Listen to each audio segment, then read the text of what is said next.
हा लुक मी BB cream पासून केलाय. हे तुम्हाला जर पटत नसेल तर हा व्हिडिओ पूर्ण बघायला विसरू नका. यामध्ये स्टेप बाय स्टेप कसा हा मेकअप केला आहे किंवा तुमच्या स्किन टोन नुसार कोणतं बीबी क्रीम वापरायचं आहे हे मी यामध्ये सांगितलेलं आहे. तर शेवटपर्यंत हा व्हिडिओ बघायला विसरू नका. त्याचबरोबर माझ्या ज्या चॅनलला सबस्क्राईब केलं नसेल सबस्क्राईब करा. त्याचबरोबर हा व्हिडिओ सेव्ह ही करायला विसरू नका, कारण कधी हा असा मेकअप करायचा असेल तर हा व्हिडिओ बघून तुम्हाला तो करता येईल. पॉन्ड्स बीबी क्रीम आहे ती तुम्ही डेली बेसवर वापरू शकता. बऱ्याच मैत्रिणींची अशी मला रिक्वायरमेंट होती की आम्ही डेली बेसवर कोणती क्रीम वापरू शकतो, तर तुम्ही पॉन्ड्सची बीबी क्रीम वापरू शकता. ती अगदी लाईट वेट आहे, त्याने मेकअप ही खूप छान आणि सटल होतो. त्याचबरोबर तुम्हाला छोट्या मोठ्या इव्हेंटला किंवा सणांच्या दिवशी सुद्धा तुम्ही हा एवढा मेकअप करू शकता. चला तर मग बीबी क्रीम वापरून मेकअप कसा करायचा हे मी तुम्हाला आज दाखवते.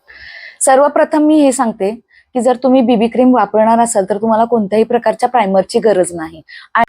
बीबी क्रीम हे 2 शेडमध्ये असतात, म्हणजे लाईट कलर साठी आणि एक डार्क कलर साठी. लाईट कलर साठी जो आहे तो आयव्हरी कलर यूज केला जातो आणि डार्क कलर साठी आहे तो नॅचरल शेड यूज केला जातो. बीबी क्रीम मुळे कसं आहे, कव्हरेज हे कमी मिळतं कारण एकदम लाईट मेकअप होतोय आणि तुम्ही सगळ्यात आधी मी स्किन क्लिन्झिंग करून घेतलेली आहे. त्यानंतर मी मॉइश्चरायझर लावलेला आहे. बीबी क्रीम वापरताना तुम्ही प्रायमर लावायची गरज नाही, मी आधी सांगितलेलं आहे. परंतु जर तुम्ही सकाळचा मेकअप करताय किंवा तुम्हाला बाहेर जायचंय तर तुम्ही सनस्क्रीन लावू शकता. बीबी क्रीम यूज करते. बीबी क्रीम यूज साठी कोणत्याही प्रकारच्या पबची किंवा ब्लेंडरची किंवा ब्रशची गरज लागत नाही. तुम्ही हे डायरेक्ट यूज करू शकता.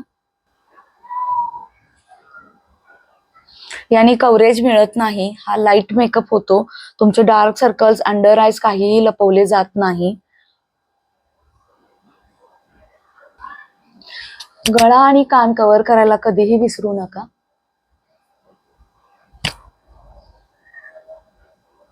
आणि आता हे मी पूर्ण हाताने व्यवस्थित मर्ज करून घेते.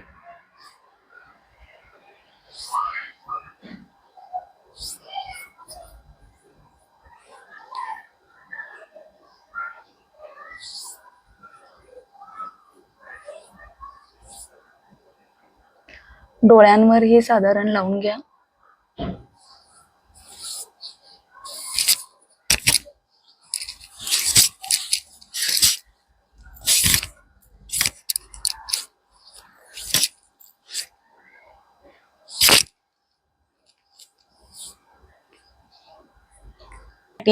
ड्राय स्किन साठी तुम्ही कॉम्पॅक्ट पावडर यूज करू नका. ड्राय स्किन असेल तर तुम्ही कॉम्पॅक्ट पावडर नाही लावली तरी चालेल, पण अगदी मॅट लुक पाहिजे असेल तर तुम्ही थोडीशी पावडर लावू शकता. ज्यांची ऑइली स्किन आहे त्यांना मात्र लूज पावडर किंवा कॉम्पॅक्ट पावडर लावणं गरजेचं आहे. त्यामुळे मेकअप ही छान सेट राहतो. यामध्ये तुम्ही पॉन्ड्सची जी सॅन्डलवूड पावडर येते ती तुम्ही यूज करू शकता. ती पण फाउंडेशन सारखी बेस देते. किंवा मेबलिनची किंवा लॅक्मेची जी लूज पावडर आहे, लॅक्मे पिंक, तीही तुम्ही यूज करू शकता. मी आज ही सध्या साधी पॉन्ड्सची पावडर यूज करून तुम्हाला दाखवते. पब घ्या. पबच्या साह्याने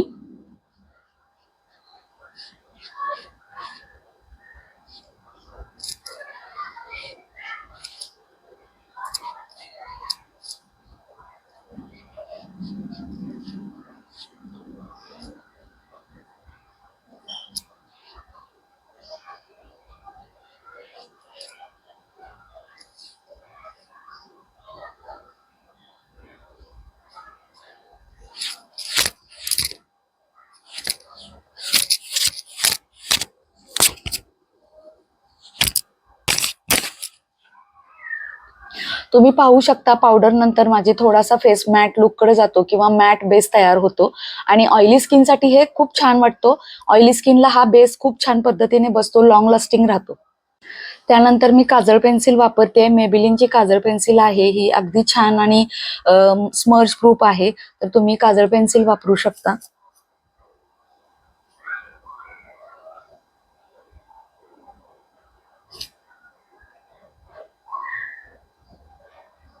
तर जी ही काजळ पेन्सिल आहे तीच मी लायनरच्या जागी यूज करून घेणार आहे.